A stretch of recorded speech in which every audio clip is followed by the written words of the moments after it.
At 10 each night as we look at the issues that are important to you. If you're saving for a college education, our eye's on your money. If you're recycling, our eye's on the environment. If you're raising children, we have an eye on your family. And if you're watching the movies, we have an eye on entertainment. Focus on the good things that people are doing. I like to hear about that. Keep your eye on us each night at 10. TV8 News, Iowa's news leader. This is KCCI, TV8 in Des Moines. Here are some of the stories you'll be seeing on the TVA News Live at 6. Iowa farmers apparently escaped major crop damage in last night's cold weather. Steve Carlin reports. Final testimony in the Bickel murder trial and in the Ryan arson trial will have details. A new push for the Iowa caucuses coming up next winter. Michelle Parker will have that story. Now this. Bill O'Reilly, Anchor, Inside Edition. We want to put you in the eye of the storm, inside the story, Inside Edition. Late night at 12:05 here on TV8. We have a frost advisory again tonight. Near record, low temperatures expected in the low 30s. However, tomorrow should be sunny and warmer with highs in the 60s and even warmer on Saturday with highs in the 70s. Now to CBS. U.S. Air Force jets on standby. Next move, up to Saddam. Extraordinary testimony on Capitol Hill at the Gates confirmation hearings. And charges of radioactive waste spilling from an atomic bomb plant. This is the CBS Evening News. Dan Rattle reporting. Good evening. Is the United States going back to war with Saddam Hussein? The short answer tonight appears to be no, or at least not yet. The State Department has now begun saying the focus has shifted to diplomacy, backed up, of course, by a military threat, as President Bush tries to force Saddam to allow inspections of Iraqi weapons sites. David Martin is at the Pentagon. On a political swing through the West today, President Bush said he has not yet seen any sign of a response from Saddam Hussein to the UN demand that inspectors be given free run of Iraq to search for weapons of mass destruction. Haven't heard anything today. The Iraqi response was expected to come in a letter to the President of the UN Security Council, possibly as early as today. Do you know that there was no deadline for the answer? But it was indicated that we were waiting for it, and we were hoping that it would be as quick as possible. At Langley Air Force Base in Virginia, U.S. warplanes remained on standby. Like I say, have the backpack, you're ready to go at any time. That's basically what we're here for. If Saddam refuses to let the UN inspectors go anywhere they want, the U.S. plans to send about 60 airplanes to Saudi Arabia to escort UN helicopters on inspections inside Iraq. But for the moment, it's a waiting game. There are no troops moving. Nobody's going anywhere. Official Iraqi statements accuse the U.S. of trying to fabricate an excuse for attacking Iraq again. But those statements stopped short of saying Saddam would not comply. No matter what the Iraqis do, the Bush administration will send Patriot air defense missiles to protect Saudi bases against any Iraqi Scud missiles which might have survived the war. It would only be prudent to assume that maybe somewhere Iraq has stashed a Scud missile or two. The first real test of what Saddam plans to do could come as early as tomorrow, when a team of UN inspectors is scheduled to go into Iraq to search for biological weapons. Dan? Thanks, David.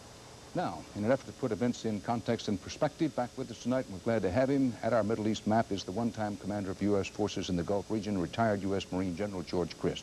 General, thanks for being with us. If Saddam Hussein does not allow these inspections, what can President Bush do?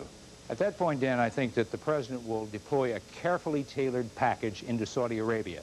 Perhaps 2,000 plus troops, 100 aircraft, heavy-lift helicopters. He'll put them on the ground to show Saddam that we have a credible military capability to support the UN inspections anytime and anywhere they want to go, no matter what Saddam thinks about it. Now, then I believe there's going to be a little bit of a lull while we step back and see what Saddam's reactions are. And if Saddam still doesn't back away?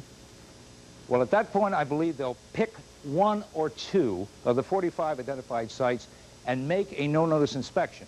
Now, that means putting UN inspectors on board U.S. military helicopters along with soldiers. Soldiers are needed to protect them if they get in trouble on the ground. They'll be accompanied by aircraft, which will take down any fire from the ground, as well as support the people who have landed. Now, if nothing happens, it goes off smoothly, then I think things will rapidly de-escalate. However, if we get into a shooting match in this thing, then I think it's going to escalate pretty fast. And how long will it take to put all this together? Well, Dan, from the go order, it's going to take at least 2 weeks, and I think perhaps closer to a month. There's a little bit of difference here in that we have to be working with UN inspectors, and they're going to decide where they want to go and what they want to see. General Chris, thanks. While President Bush was threatening Saddam again with military action, his representatives at the United Nations were voting to ease the trade embargo against Saddam Hussein. The UN Security Council today approved a plan to let Iraq sell $1.6 billion worth of oil. The proceeds are supposed to be used for food, medicine, and war reparations. Pro-Iranian kidnappers in Lebanon are now saying, once again, they will not free any Westerners until Israel releases more Arabs. The statement tonight was accompanied by a photograph of American Joseph Sicipio. Earlier this month, Israel returned 51 prisoners and the bodies of 9 Arab guerrillas. Tonight's note charged that Israel had promised to release some 80 prisoners and hadn't done that. The Israeli government refuses to comment. Israel raised today the possibility that it won't even go to the Middle East peace conference that President Bush wants. Bob Simon in Jerusalem has the latest on that.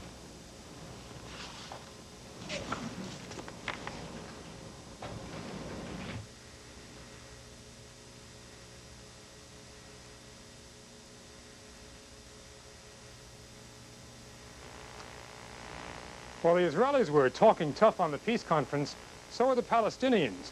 A senior PLO official today called American terms for the conference insufficient. The most fervent hope in the Shamir camp tonight is that the Israelis won't have to say no to the Americans, that the Palestinians will do it for them. Dan? Thanks, Bob. When we deal with live television, those things happen. The pictures you heard, over which there was no sound for the moment, was Baker with Jordan's King Hussein, who is urging the Palestinians to get to the conference table. There was important testimony today at confirmation hearings for President Bush's nominee to head the CIA. A friendly star witness said he saw no evidence that Robert Gates was in on the weapons for Iran criminal case, but the witness gave a rare inside view about who did seem to know. From Capitol Hill, Bob Schieffer has the story. Bob?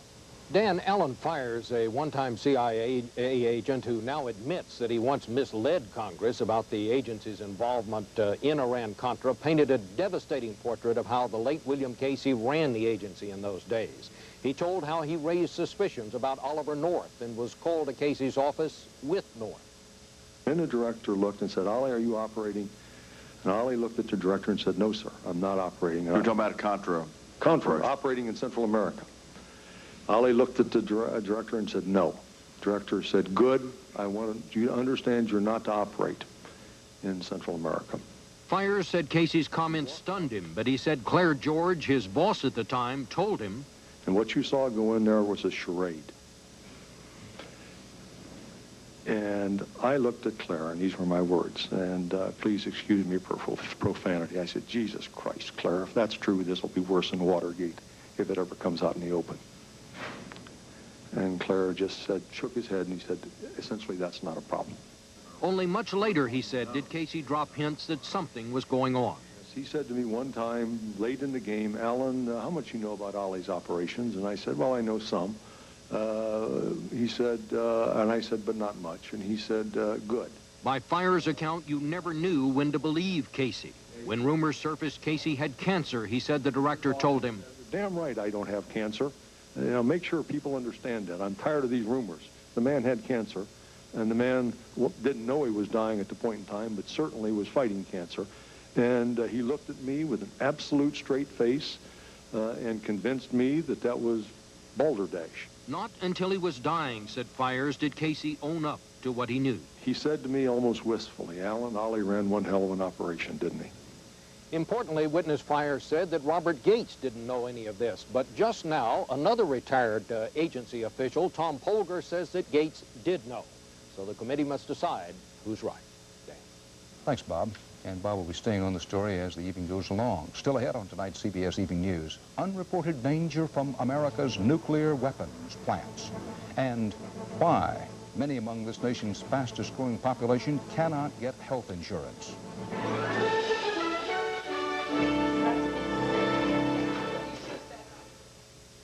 Ever notice how wonderfully plump plums are?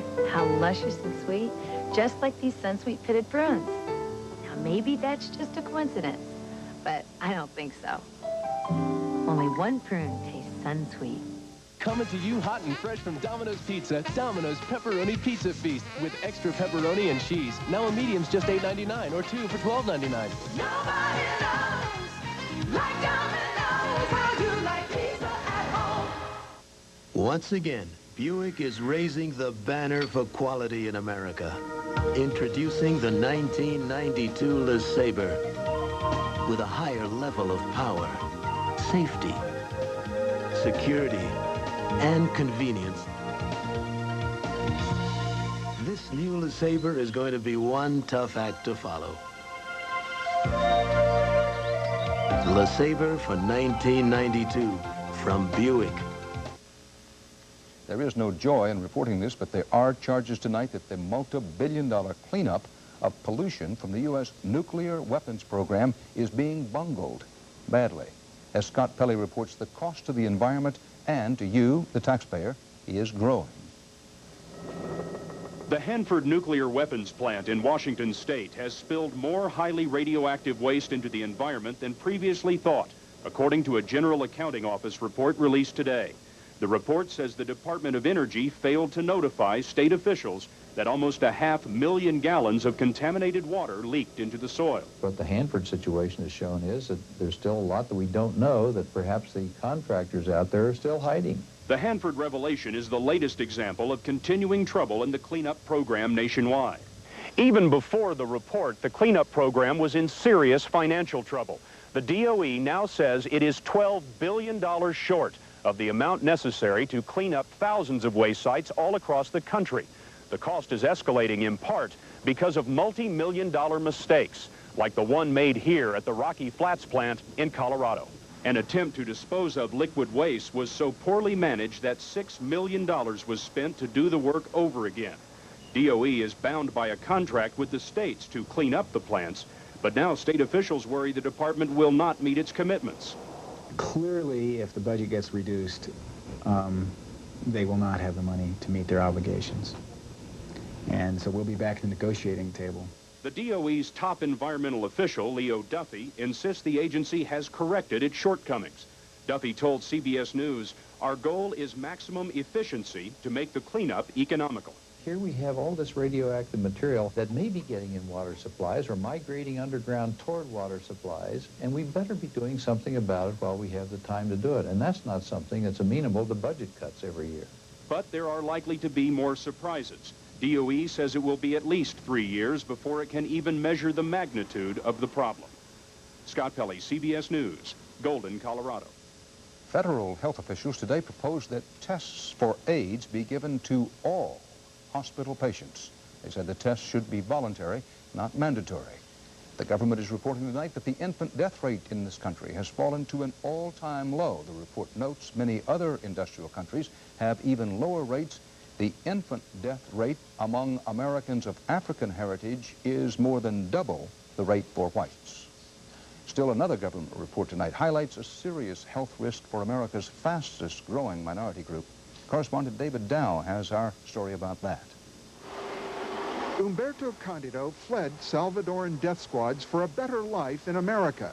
Today, the part-time janitor worries about another possible life-threatening problem: no health insurance. On my pay, $120 a week, he says, I can't afford to take my kids to doctors. Candido is not alone. Government investigators have found that at least a third of the nation's Hispanics have no health insurance of any kind. That's more than twice the overall national rate. The problems of Hispanic health care are nearing crisis proportions. From the colonias of South Texas to the inner city of New York, Hispanics are unable to obtain quality health care. Authorities say Hispanics are victims of the jobs that are often available to them: service and agricultural work that rarely offer health benefits. That's why Maria Martinez has no insurance for her baby, who has respiratory problems. Socorro Gonzalez. In many hospitals, doctors know they are seeing emergencies that should not become emergencies. Someone with chest pain, a field worker, for example, may ignore the pain and ignore the pain weeks on end until one day he collapses with a heart attack. And healthcare workers who screen the children of Hispanic immigrants for school wonder about their future health care. This is it probably for, I'd say, the majority of students. As much as they get here is as much as they're going to get in their lifetime, even some of them. Hispanics are America's fastest growing minority, and medical experts believe better health care is crucial to cracking the cycle that still dooms 1 in every 4 to a life of poverty. David Dow, CBS News, Los Angeles.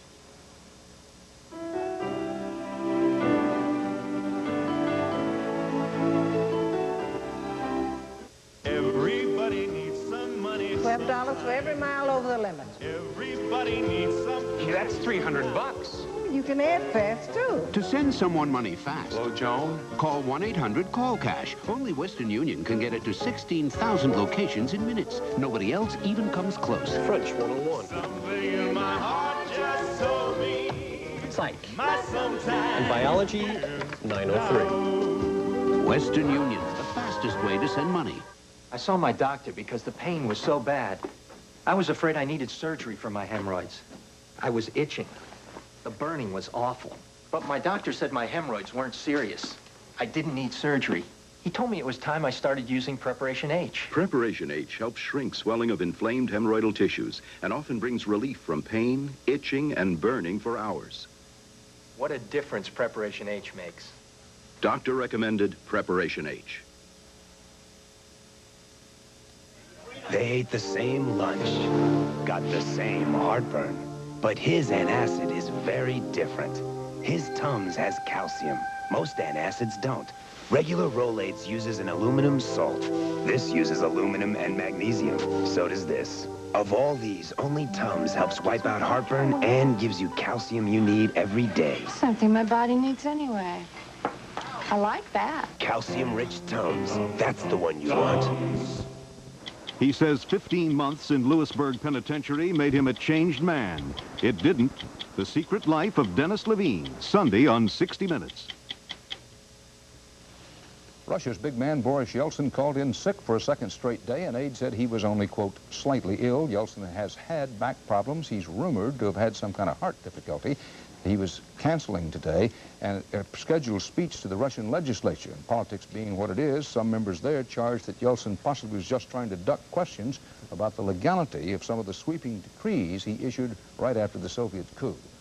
In our own country, Senator Bob Kerrey is set to announce his plans to run for president at the end of this month.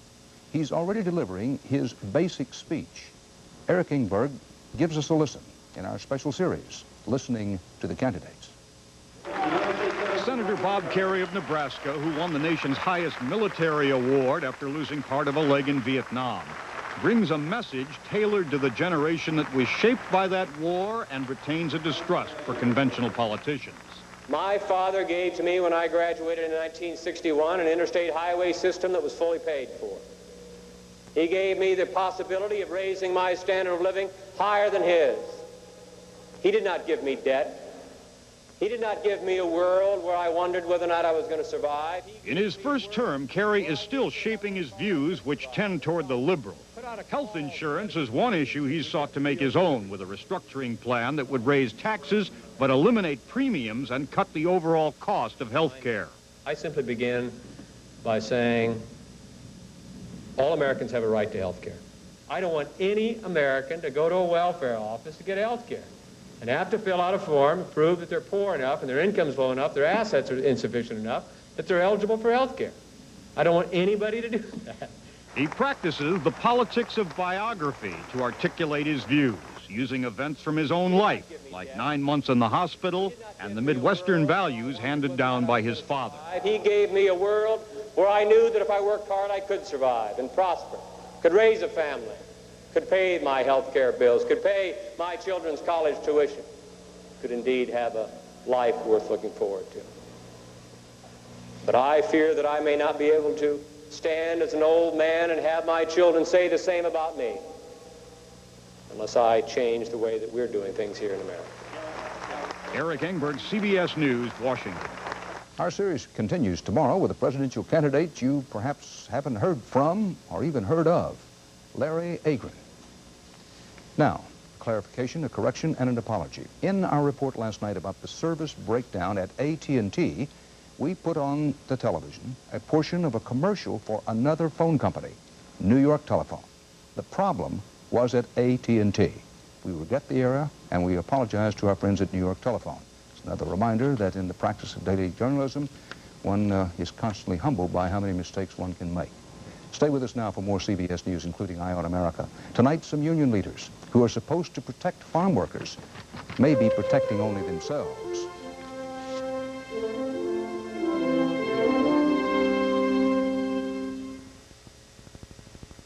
I think I'll make fresh dressing. Good seasons? Mm-hmm. Which oil? Pick a light one.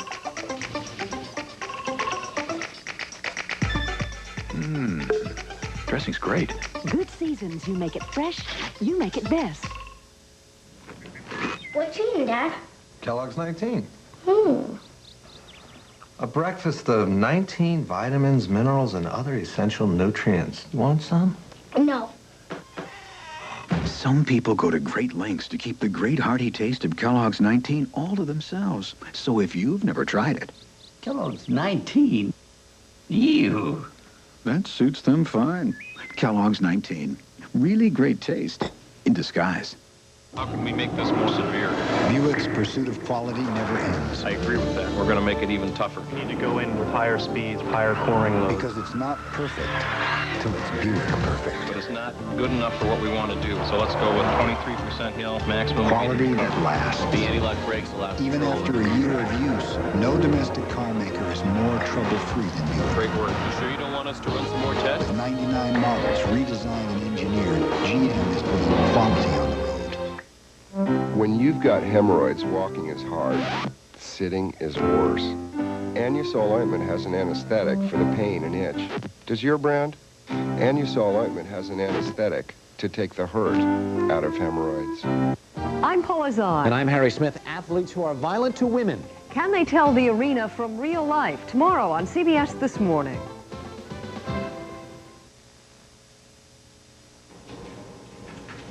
Economic tough times. They hurt most those who have the least. In that group include migrant farm workers, many of them feeling abandoned by the union they once looked to for help. John Blackstone reports tonight's Eye on America. Cesar Chavez still gets a hero's reception when he joins a picket line. But now, the man who once fought so hard in the fields seems more comfortable at suburban shopping malls.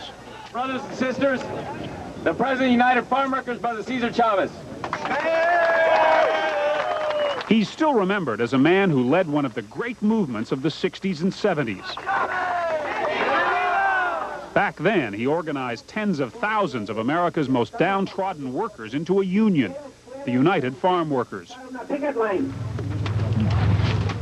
But in 1991, misery has returned to the migrants, and the UFW has collapsed as a force on California's farms.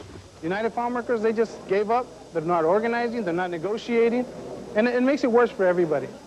As the UFW has turned its energy to raising funds for yet another grape boycott, membership in the UFW has plunged from as high as 83,000 members down to just about 9,000 today. But income for the union is rising. UFW Treasurer David Martinez knows why. Well, we've added high technology. Now we use direct mail in addition to our grassroots organizing. We use direct mail. Very powerful. At UFW headquarters in rural California, the direct mail operation pumps out appeals to a mailing list of urban liberals. And then we know what to say to these folks who used to be our supporters. We select the Jewish neighborhoods in West LA, in the People's Republic of Santa Monica, in Santa Cruz, in Albany, in Berkeley. A big corporation, a big corporation. Araceli Garcia was once personal secretary to Cesar Chavez.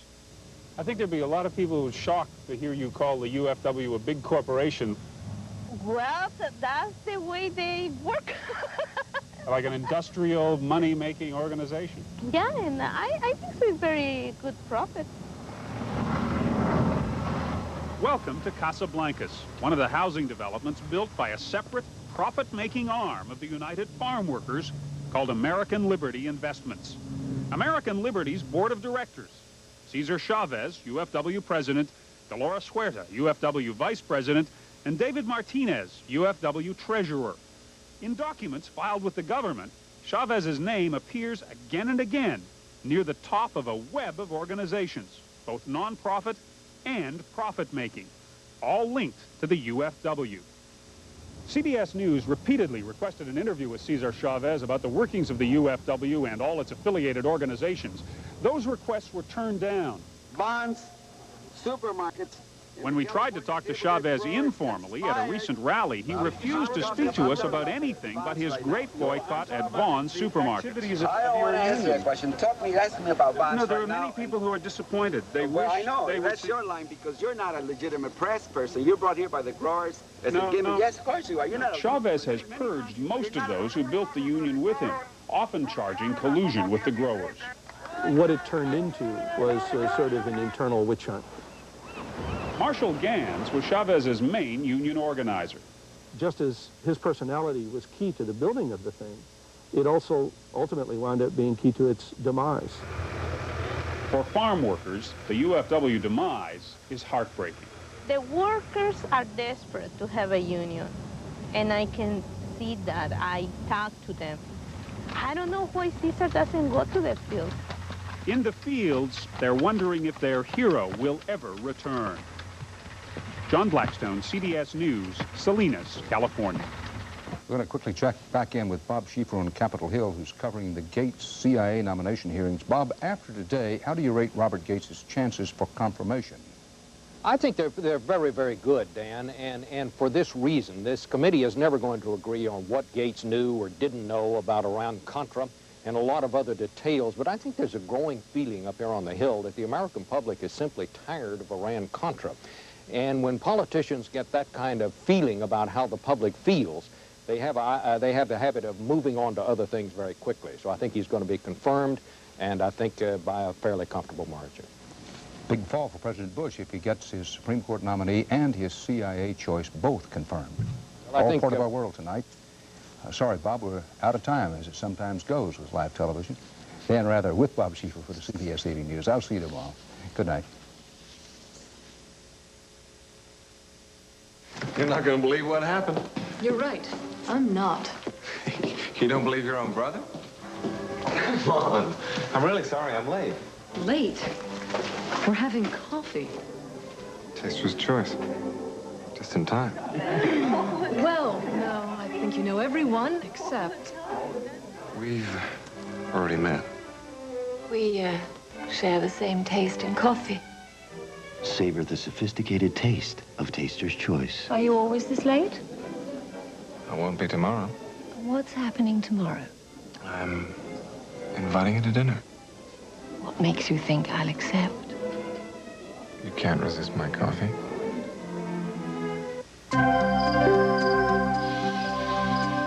Because some aches and pains don't go away when the lights go out, we've created new Tylenol PM, specially formulated with extra-strength Tylenol pain reliever for those aches and pains that can keep you up at night. Plus, a gentle ingredient to help you sleep. So you can wake up refreshed in the morning. From the name you trust comes new Tylenol PM, so you can rest easy. I love being your dog. It's a great life. I get to play with you every day. By the way, that fetch thing, did you come up with that? Genius. But tell me, those new dog biscuits you've been getting instead of Milk-Bone, why? Don't you love me anymore? Maybe you didn't realize it, but Milk-Bone has nearly half the fat of those Purina biscuits. Half the fat. Please, give me back my Milk-Bone. I need a laxative that can work dependably. Doxadan can. But can it be gentle? Doxadan can. Doxadan works dependably overnight with a special ingredient for gentle relief. Dependable? Yes. Gentle? Yes. Doxadan can.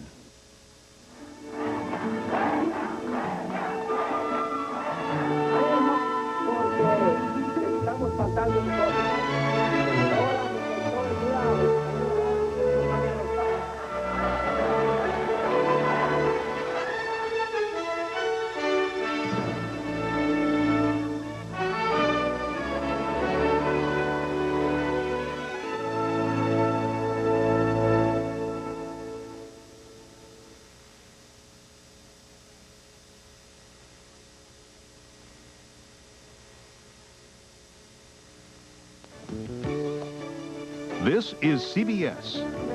Next on the TV8 News, live at 6, a cold night called a near miss for Iowa crops. Steve Carlin with details.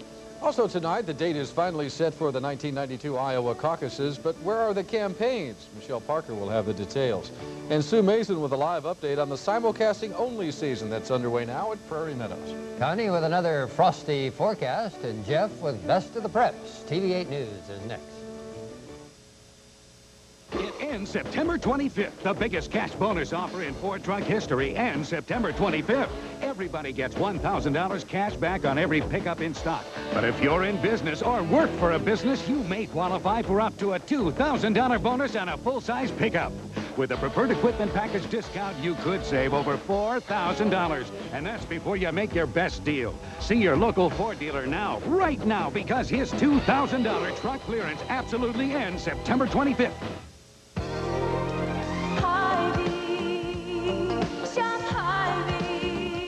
Bake a bunch of delicious treats with these Hy-Vee specials. Fresh golden ripe bananas, 29 cents a pound, and Hershey chocolate chips, just 88 cents. Along with Tombstone Original Pizza, 2 for $6, and Quaker Instant Oatmeal, $1.99. For low prices all day, every day, shop Hy-Vee. And low prices. Court reconvenes on the next Matlock, and a godfather's reputation leads to a false accusation. He could be our killer. On Matlock. Tonight at 11:05 on TV8. The Iowa Spirit on TV8. It's 6 o'clock.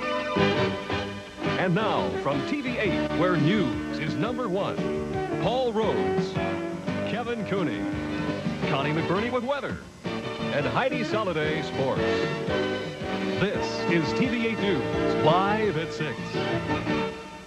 Good evening. Thank you for joining us. One cold night down, one cold night to go. The National Weather Service has issued frost and freeze advisories in parts of Iowa again tonight. Last night's cold weather is called a near miss for Iowa crops. Temperatures fell just below freezing in much of northern Iowa, but most of the crops survived. TV8's Steve Carlin reports from Hardin County. 88-year-old Lauren Clifton of Popejoy says he was afraid to watch his thermometer last night because he was sure the mercury would drop so low frost would form and ruin his soybean crop. After a trip through his field today, he can't understand why there isn't more damage. No, I'm surprised. Why are you surprised? I thought there'd be frosted clear down to the rock bottom. Few of the soybeans in north-central Iowa were frosted to the bottom. Most, like Clifton, suffered only slight damage to the top of the plant. Clifton estimates his loss at about 10%. Over on Bob Reek's farm near Alden, the corn planted in mid-May is ready for harvest, while the beans planted in mid-June aren't. Reek says last night's frost could have been worse, but it still hit him in the pocketbook. We were looking at 50 bushel, so we were going to probably drop back to 47, 48 bushel. Okay, and what will that mean to you financially? Oh, the market say $6, that's 20, 30 bucks an acre. Farmers in north-central Iowa are the most vulnerable to an early frost because heavy spring rains put corn and bean planting schedules about a month behind. The corn has matured well, but the beans haven't. And Iowa Secretary of Agriculture, Dale Cochran, says north-central farmers are lucky the temperature dipped no lower than about 30 degrees. It was minimized by the fact that the temperature didn't go so low, the wind stayed up, the ground was warm because of the high temperatures we've had lately. So that helped give us some heat. Farmers say green soybeans like these need at least another 2 weeks of warm, dry weather before they'll be ready for harvest. They say they dodged one bullet last night, and they hope they can dodge another tonight, as near-freezing temperatures are expected once again across much of Iowa. In rural Hardin County, Steve Carlin, TV8 News. Flowers and smaller plants are more susceptible to temperatures at or just below the freezing mark. The low in Des Moines this morning officially was 33 degrees, but most of the flowers, such as these impatiens, went unscathed. The Weather Service says it would be a good idea to keep your flowers covered with a sheet again tonight, although temperatures should be a degree or two warmer than last night. Connie will have the forecast and more details later in the news. New information tonight in the July double homicide near Adel that left a third man seriously injured. An attorney representing one of the defendants says her client was not the trigger man. 25-year-old Troy Muir is charged with 2 counts of first-degree murder and 1 count of attempted murder. Court documents identified Muir as the man who shot the victims. But tonight, his attorney, Maggie Moss, says that is not the case. Moss says she has received new information from prosecutors, has talked with Muir, and also has done an independent investigation. She says that evidence points to someone else as the triggerman. Mr. Muir has been very upset at the allegations that he was, and he, through his own cooperation, has alleged all along that he is innocent of these charges and was not involved in the shooting. In all, 4 men have been arrested in the case, but Moss declined to identify the alleged triggerman. 3 people are scheduled to be formally arraigned tomorrow. TV8 News unable to contact the Dallas County Attorney tonight. A surprise witness for the prosecution today as testimony ended in the Bacall brothers murder trial here. A witness to the chase and shooting, Frederick Swift, said the Bacall car ran a stop sign and did not slow down near Valley West Mall last winter. Yesterday, Alan Bacall, who was driving the vehicle, testified he did slow to a rolling stop to check for traffic. Closing arguments in the trial of Michael and Alan Bacall scheduled for tomorrow. A 68-year-old Missouri man is still being held without bond on federal weapons charges in Kansas City. Last week, Robert Depew was arrested in Iowa on sex exploitation charges. It's alleged he took hundreds of pictures of young girls, some of them nude or partially clothed. Some of the girls may have been from the Des Moines area. This week, federal officials found a stash of guns and ammunition in Depew's Missouri home, and he was arrested again in Iowa and taken to Missouri. Depew has been charged with being a felon in possession of weapons. He made a court appearance today, but was ordered to be held until another hearing is held to prove he is not a danger to the public or will not flee. Depew has served time in federal prison on weapons charges. Police in Westport, Connecticut say the widow of newsman Harry Reasoner apparently tried to commit suicide Monday. 47-year-old Lois Reasoner reportedly jumped from a 3rd-story window at her home. She was found in the driveway with head, leg, and internal injury. She is in satisfactory condition now. Lois Reasoner is the 2nd wife of Iowa native Harry Reasoner. The 2 were married 3 years ago in Reasoner's hometown of Humboldt. Harry Reasoner died August 6th. The Democratic Party finally has set the date for next year's Iowa caucuses. They will be held February 10th. That's less than 5 months away. But as TV's Michelle Parker reports, the campaign trail is quiet locally, and caucus promoters don't have very much to do. Louis, good to see you, Louis. It's beginning to look like a presidential race. Iowa Senator Tom Harkin has announced his bid for the Democratic nomination. So has former Massachusetts Senator Paul Tsongas and Virginia Governor Douglas Wilder. Others are expected to follow.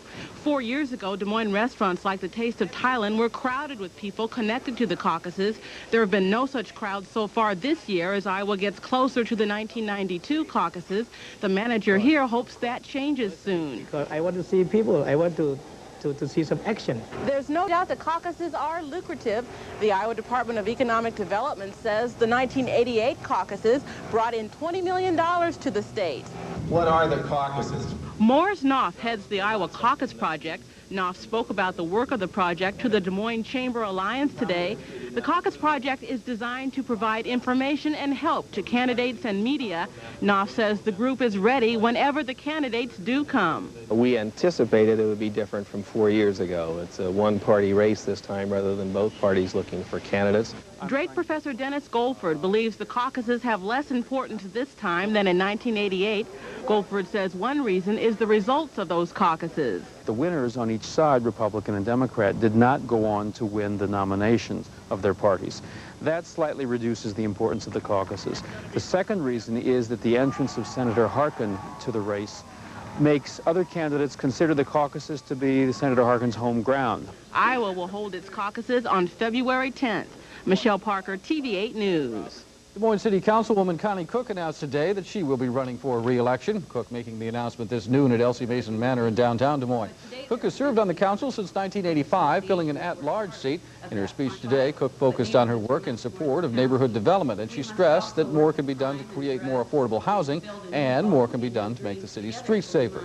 Cook also expressed her opposition to the proposed I-235 expansion and widening project. I'm opposed to the widening of McVicker Freeway, which will needlessly cut into neighborhoods. I support efforts to make the freeway safer, as we all do, but in examining the DOT report, I cannot see the wisdom of spending $300 million to reduce travel time in the year 2010 by 7 minutes. A Des Moines public school principal, Cook will be facing 3 challengers in her re-election bid: Preston Daniels, Lucille Cox, and Greg Quick. They will face off in a city primary October 8th. Another primary will be held for the 4th Ward, where incumbent Archie Brooks is being challenged by William Polson and Fred Gehring. Mayor Pat Dorian and 2nd Ward Councilman Mike McPherson face single challengers in the regular city election. That will be on November 5th. And next on the TV8 News Live at 6, nearly 50 programs on the chopping block at the University of Iowa. Details coming up. 2 weeks into the simulcast season here at Prairie Meadows, I'm Sue Mason. We'll tell you how it's going when the TV8 News continues. Price plus selection plus service equals satisfaction. If your business is serious about trucks, you can depend on the truck specialist at Mid-States Ford. Mid-States Ford is the leader in Ford truck fleet sales. Trucks are all we sell, and we sell them at prices others have to match. Whether you want 1 truck or 100, we've got the selection you want. We offer statewide delivery and authorized service. Price plus selection plus service, it all adds to your bottom line. So when you think trucks, think Mid-States Ford. Long John's has the perfect thing for summer. Neon Super Sport bottles. They're big, portable, and very cool. Just 99 cents each when you buy any meal. At Long John Silver's, you're gonna get your wish. Go fish, Long John Silver's. Go for the great fish and chicken combo at Long John's, now just $2.99. Hi, I'm Bill Keene. You may not know me, but I'll bet you know my family. Billy, Dolly, Jeffy, and PJ, the kids in the family circus. We'll be at Senior Options Iowa at Veterans Auditorium in Des Moines. Join your fellow Iowans 50 and over and enjoy 2 days of great exhibits, educational seminars, and special attractions, including the Iowa Methodist Success After 60 Awards featuring UPI's Helen Thomas. So bring your friends. I'm bringing mine. That is if they do what I say for a change. We'll see you there. From Francis Ford Coppola, the continuation to the epic story of a family joined together by money. You will not give, I'll take. Power. You're the only one left in this family with my father's strength. And blood. I say we make him dead. You give me the order, I'll take care of it. Al Pacino in The Godfather Part 3. Just when I thought I was out, they pulled me back in. The extended home video version with 9 extra minutes coming October 11th. Tonight's TV8 News, live at 6, is being simulcast on KLVA in Albia, 1370 on your AM radio dial.